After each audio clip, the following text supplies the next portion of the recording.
যে বিশ্ববিদ্যালয় ওরা প্রতিষ্ঠিত করেছিল নাস্তিক বানাবার জন্য, ওই বিশ্ববিদ্যালয় থেকে তাওহীদবাদী ইব্রাহিমের যোগ্যোত্তরসূরি ছাত্ররা যে হুঙ্কার দিতে পারে ওরা তো কল্পনাই করে নাই। ওদের আরামের ঘুম হারাম হয়ে গেল, দুধ কলা দিয়ে কাকে পারলাম,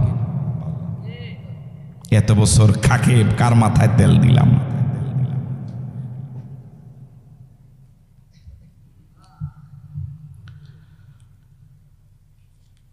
এবার আপনাদের কাছে আমার জিজ্ঞাসা, হযরত নূহ নবীর দাওয়াতি ময়দান, দাওয়াতি কাজ এবং ওই এলাকার ওনার দেশের জালেমদের ওনার প্রতি যে আচরণ, কথা শুনতে চায় না, চেহারা দেখতে চায় না, হাটে বাজারে গেলেই মুখ ঢেকে ফেলে, কানে আঙ্গুল দেয়, এইভাবে একটা লোক একদিন নয় দুই দিন নয় শত শত বছর এলাকায় জীবিত ছিলেন, এলাকায় দাওয়াতি কাজ করেছেন।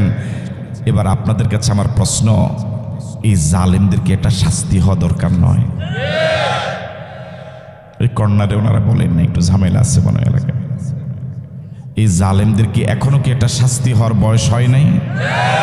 হওয়া দরকার তো। আল্লাহ রাব্বুল আলামিন এখন তাদেরকে শাস্তির জন্য একটা পরিবেশ তৈরি করবেন। আমি যে শুরুতে বলেছিলাম আল্লাহ পাক হালিম, চরম ধৈর্যশীল, এই জন্য তিনি খুব ধীরে ধীরে জালেমদেরকে শাস্তির ব্যবস্থা করেন। জালেমরা পৃথিবীতে শাস্তি পাবেই, আগামীকাল সূর্য ওঠা যেমন নিশ্চিত, জালেমদের ধ্বংস তেমন নিশ্চিত, তবে সময়ের ব্যবধানে। মাজলুমরা সারা পৃথিবীতে আজ পরাজিত মনে হলেও আগামীকালের সূর্য ওঠা যেমন নিশ্চিত, মাজলুমদের বিজয় ঠিক এমন নিশ্চিত, সময়ের ব্যবধান। ওয়াসনাইল ফুলকা বিআয়ুনিনা ওয়াসনাইল ফুলকা বিআয়ুনিনা ওয়া ওয়াহিনা ওয়ালা তুখাতিবনি ফিল্লাযিনা যালামু ইন্নাহুম মুগরাকুন। আল্লাহ রাব্বুল আলামিন জালেমদেরকে ধরার জন্য একটা এবার পরিবেশ তৈরি করার জন্য বললেন, ফিল্ড তৈরি করা লাগবে। এবার হযরত নূহকে বললেন ওয়াসনাইল ফুলকা, ওই নূহ ওই জালেমদেরকে পানিতে মারার জন্য আমার একটা পরিকল্পনা আছে। এর আগে তোমার কিছু কাজ করা লাগবে, সেটা হলো তোমাকে একটা কিস্তি বানাতে হবে। কি বানাতে হবে? আরো জোরে বলেন, আরেকবার বলেন। ওয়াসনাইল ফুলকা, ও নূহ তুমি একটা কিস্তি বানাও। বিআয়ুনিনা ওয়া ওয়াহিনা, এর আগে পৃথিবীতে কিস্তির কোনো শেকেল ছিল না, অবয়ব ছিল না, এটাই পৃথিবীর প্রথম কিস্তি। তুমি যে কিস্তিটা বানাবা, জলযানটা বানাবা, এটা তোমার বিবেক প্রসূত নয়, বুদ্ধি প্রসূত নয়, বরং বিআয়ুনিনা ওয়া ওয়াহিনা, আমি আল্লাহর প্রত্যক্ষ সহযোগিতা, আমি আল্লাহর নির্দেশনা। সুবহানাল্লাহ, আমি যেভাবে বলি এভাবে বানাতে হবে। এবার বলুন তো দেখি, যারা মনোযোগ দিয়ে এতক্ষণ পর্যন্ত শুনেছেন, জালেমদের প্রতি, জালেমদের উপরে শাস্তি আসার আগে মাজলুমদের কিছু কর্মসূচি পালন করা লাগবে না? জালেমদের শাস্তি আসার জন্য মাজলুমদেরই আগে ময়দানে নামা লাগবে। আল্লাহ পাক জালেমদেরকে ধরবেন, কিন্তু কর্মসূচি আগে দিলেন কাকে? কারে? হযরত নূহরে বললেন তুমি কিস্তি বানাও। তাহলে জালেমদেরকে আল্লাহ পাক কয়েকদিন পরে ধরবেন, কিছুদিন পরে আযাব আসবে, গজব আসবে, পানিতে ডুবিয়ে মারবেন। এই পরিবেশ হওয়ার জন্য আগে মাজলুমদেরকে ময়দানে নামা লাগবে। আপনি ঘরে বসে বসে শুধু আপনার দোয়া করবেন, চোখের পানি ফেলবেন, ময়দানে নামবেন না। মাজলুমদের, জালেমদের উপর শাস্তি আসার জন্য আপনার এই কর্মসূচি যথাযথ নয়। গোটা পৃথিবীর জালেমদের উপরে ধ্বংস আসার জন্য, ওদের পতন হওয়ার জন্য আগে ময়দানে মাজলুমদেরকে নামা লাগবে। কর্মসূচি আগে মাজলুমদের পালন করা লাগবে, ময়দান আগে মাজলুমদেরকে তৈরি করা লাগবে। এখন তো আমরা ময়দানে নামতে রাজি না, মাজলুমদের কোনো কর্মসূচিতে আমরা এখন আর, আমরা শুধু আল্লাহ ধরে না কা। আমি আপনি কতটুকু ভূমিকা পালন করেছি শুধু জালেমদের ধ্বংস কামনা করাই যথেষ্ট নয় ওদের ধ্বংসের জন্য। আমি আমার ঘরকে এখনো ইসলামী রাষ্ট্র বানাতে পারি নাই, আমি আমার বংশের লোকদেরকে এখনো আল্লাহমুখী বানাতে পারি নাই, আমি আমার আত্মীয় স্বজনকে এখনো দাওয়াতি কাজ করতে পারি নাই। শুধু দোয়া দিয়ে বুঝি জালেমরা ধ্বংস হবে?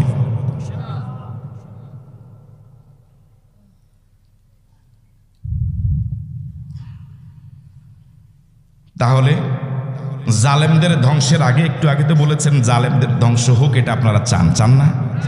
এখন যদি বলি সবাই হাত তোলেন, হাতও তুলবেন। জালেমদের ধ্বংস যারা যারা চান যদি বলি দাঁড়ান সবাই। কিন্তু যদি বলি মাজলুমদের কর্মসূচির ময়দানে আগে কর্মসূচি নামা লাগবে, তখন আর নেই, তখন আর নেই। লাউ খাওয়া সুন্নত, মিষ্টি খাওয়া সুন্নত, এটা যে হুজুরের ডায়াবেটিস সেও খায়, নবীর সুন্নত একটু খায়। কিন্তু জেলে যাওয়া যে সুন্নত, মারি খাওয়া যে সুন্নত, না না এটা এখন, এটা আর সময় আছে, আধা ঘন্টা পরে পরে ঠিক ঠিক কর। লাউ খাওয়া সুন্নত, মিষ্টি খাওয়া সুন্নত, এটা এত মজা। তো হুজুর আপনার ডায়াবেটিস, কয় নবীর সুন্নত।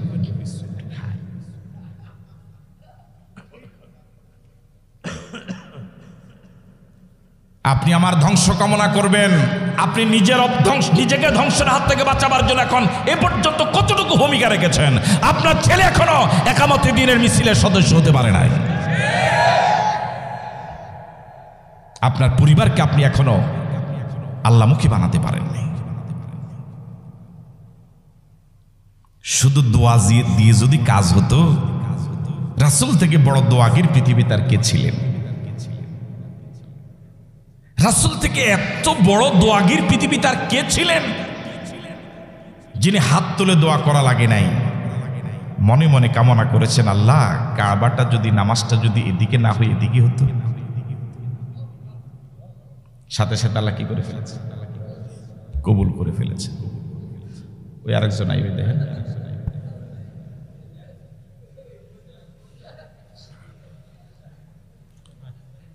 জি ওই রাসূল যদি দোয়া দিয়ে এরকম হতো পরিবেশ, তাহলে 27টা যুদ্ধে তিনি সেনাপতির দায়িত্ব পালন করার প্রয়োজন ছিল না। দান দান মোবারক শহীদ করলেন, মাথার লোহার হেডব্যাগ ভেঙে গেল, পুরা শরীর রক্তাক্ত হয়ে গেল। উহুদের ময়দানে তিনি বেহুশ হয়ে পড়ে গেলেন। উহুদের ময়দানে রব উঠল কাদ কুতিলা মুহাম্মদ, কাদ কুতিলা মুহাম্মদ, মুহাম্মদ শহীদ হয়ে গিয়েছেন। কত কষ্ট করলেন, আর আপনি শুধু দোয়া, আল্লাহ তুমি কি নাই? আরে কি মায়া!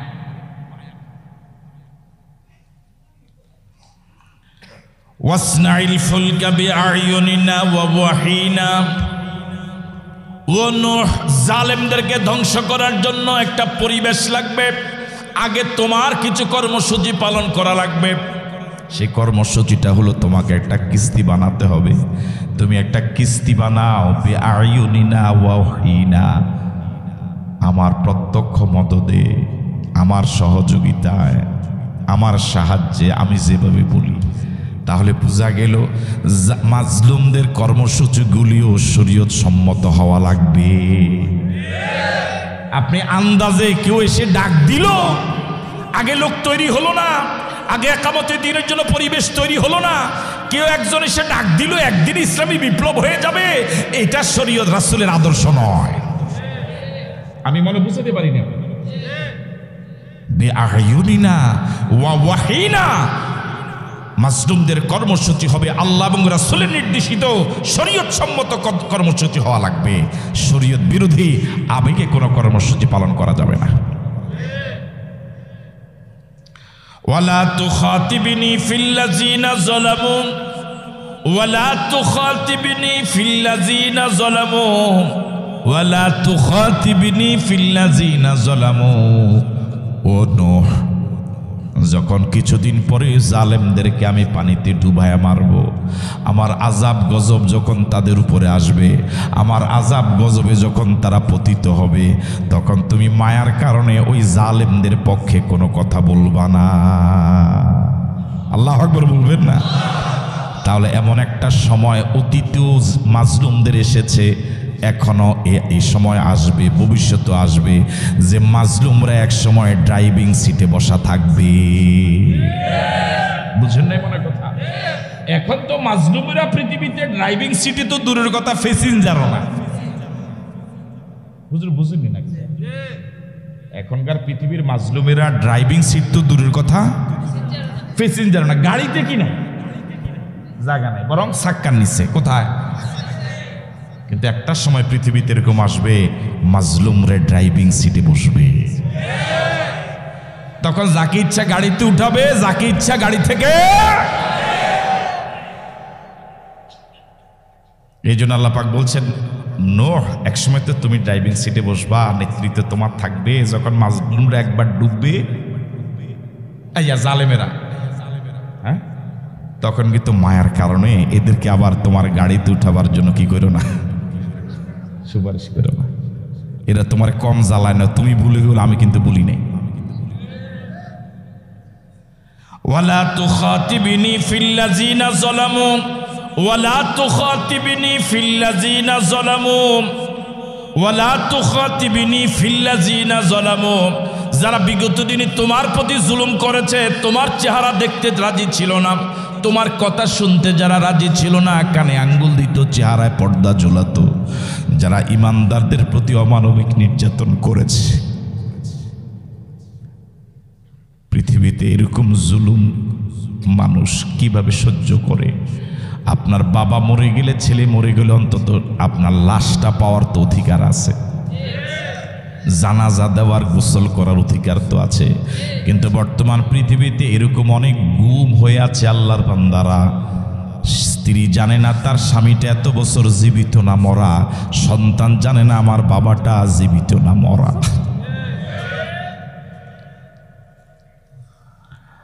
ওয়ালা তুখাতিবিনি ফিল্লাযিনা যালামু, যারা বিগত দিনে তোমাদের প্রতি চরম জুলুম করেছে। বিষয়টা এরকম নয় যে আমি আল্লাহ এগুলো হিসাব রাখি নাই, আমি আল্লাহ এগুলো দেখি নাই, বিষয়টা এরকম নয়। প্রত্যেকটি পদক্ষেপ, প্রত্যেকটি মুহূর্ত হিসাব আছে। হিসাব আছে না নাই? কত ধানে কত চাল, হাতি ঘোড়া গেল তল, ছাগলে কয় কত জল।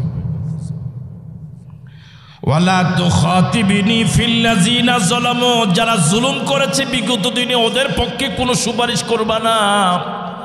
তোমাকে অগ্রিম ওদের ব্যাপারে রিপোর্ট জানায় দে, রেজাল্ট জানায় দে, ইন্নাহুম মুগরাকুন। ওই জালেমরা যত বড় শক্তিশালী হোক না কেন, সংখ্যায় যত বেশি হোক না কেন, আমি আল্লাহর ঘোষণা, ইন্নাহুম মুগরাকুন, সব জালেমেরা ডুবে মরবে। সে আল্লাহ এখন আছে না? না। তাহলে গোলামি করা লাগবে কার? আইন মানা লাগবে কার? ওয়ালা তাহিনু ওয়ালা তাহজানু ওয়া আনতুমুল আলাউনা ইন কুনতুম মুমিনিন। ভয় পেও না, ঘাবড়ে যেও না, হতাশ হইও না, নিরাশ হইও না। বিজয় তোমাদের, বিজয়ের মালা তোমাদের গলায়, যদি ইমানদার হওয়া যায়। ঠিক আছে কথা?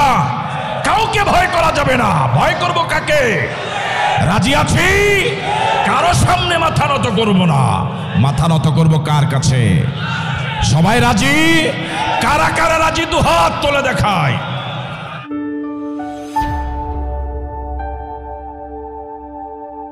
Islamic Tone 24 in charge of the ghetto.